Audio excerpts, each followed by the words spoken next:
In this video, we'll be looking at connected particles in horizontal motion.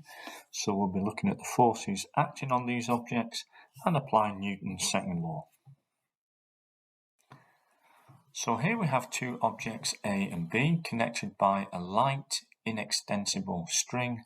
Light meaning it has no mass. It does have a mass, but relative to the other objects, the mass is insignificant. And it's inextensible, so it can't stretch.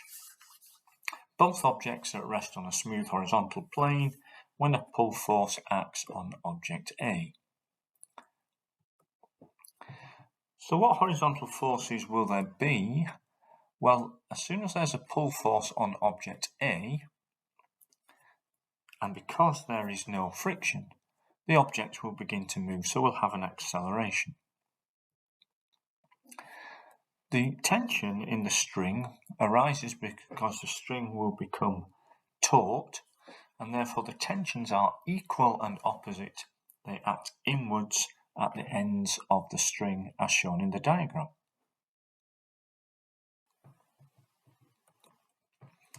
Now we can apply F equals ma, i.e. Newton's second law, to each object.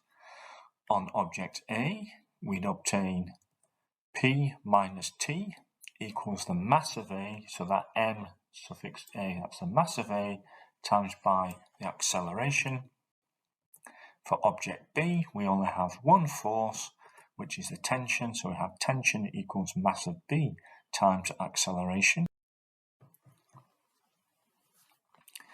The two tensions are equal and opposite, and they're internal forces, so we can treat the system as follows. We can just imagine it's a big mass being pulled by a pull force, and when we apply F equals ma to that, we end up with P equals the combined mass, ma plus mb, times by acceleration. Now we could have obtained that result from the two previous equations. Those were the two separate equations we obtained by applying Newton's second law to each object. If we simply add the two equations, that's what we end up with. Take a factor of A out, and therefore we have the result that we can see above by just pushing the two objects together. If we wish to find the acceleration, that's the quickest method of doing it, but if we need to find the tension in the string, then we wouldn't use that method. Here's our example then. I won't put the weight on the objects because ordinarily weight would give rise to a frictional force, but because the plane is smooth, there's no friction, and therefore the weight is acting perpendicular to the direction of motion and therefore is not relevant to the motion. So we want to find the acceleration, so we can just close up the two particles and treat it as just one large system. F equals ma applied to that large system. Well, the pull force is 30, the combined mass is 10 plus 6, and therefore the acceleration from that will be 1.875 meters per second squared. In part B, we're being asked to find the tension, and therefore we have the two objects separated out. If we apply F equals ma to object B, then we have T equals the mass times 1.875, that was the acceleration we've just found, and that gives us 11.25. Note, if we'd applied F equals ma to object A, that's what we would have obtained, and when we rearrange that, we still get 11.25 newtons. So it doesn't matter which object you apply Newton's second law to, it was just a little bit quicker and simpler to apply it to object B.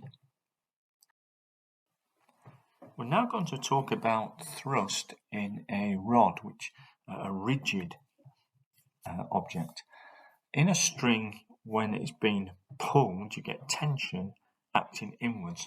In the same way with a rod, if you've got a pull force acting on A, the tendency would be for that rod to be stretched. So there is still an equal and opposite tension in the rod, acting inwards.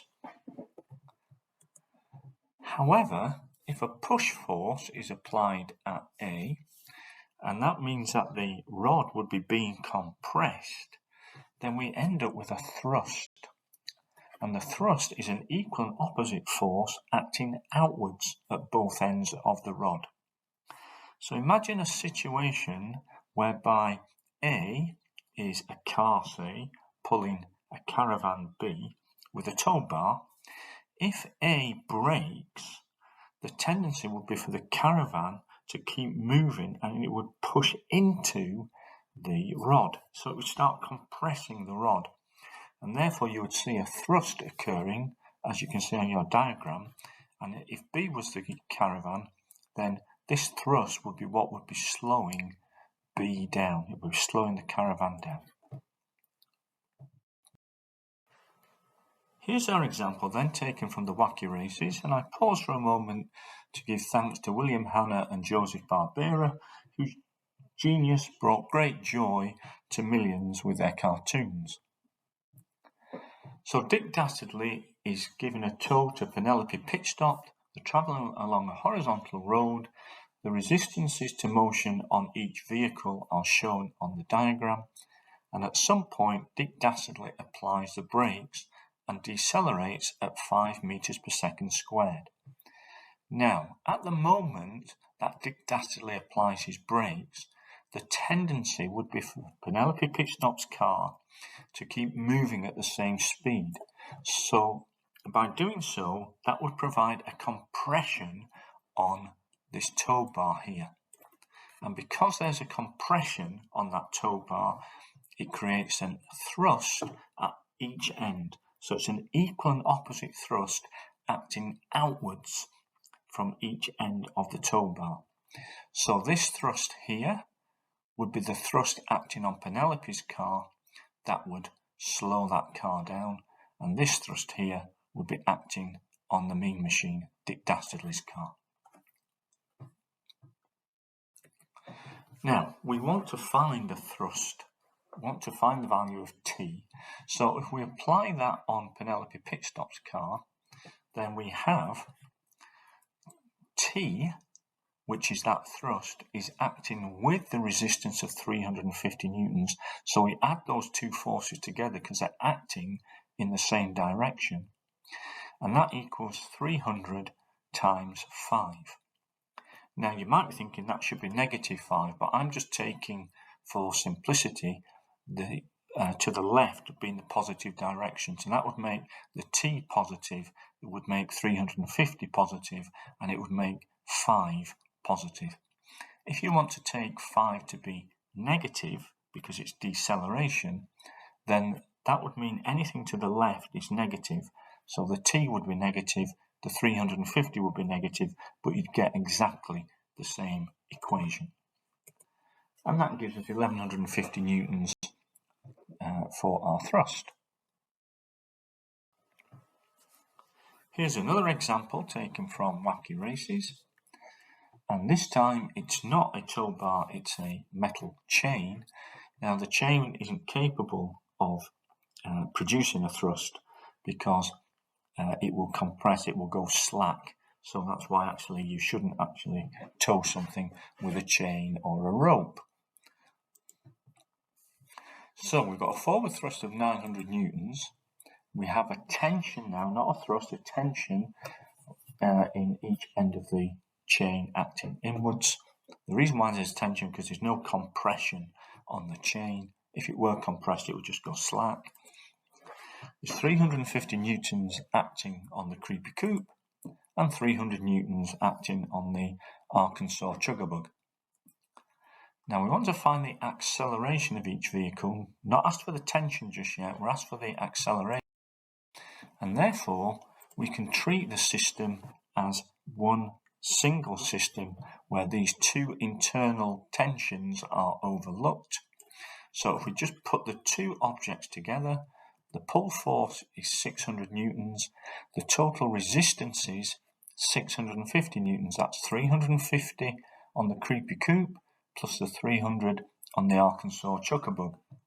So now when we apply Newton's second law, 900 minus 650 is the resultant force. The combined mass is 850, and that gives us an acceleration of 0.294. In part B of the question, we are asked for the tension now in the chain, and therefore if we apply F equals ma on the Arkansas Chugabug, just because it's simplest to do, there's only one pull force and one resistance, we end up with T minus 300 equals the mass, which was 450 times the acceleration, and that gives us 432 newtons to 3 significant figures.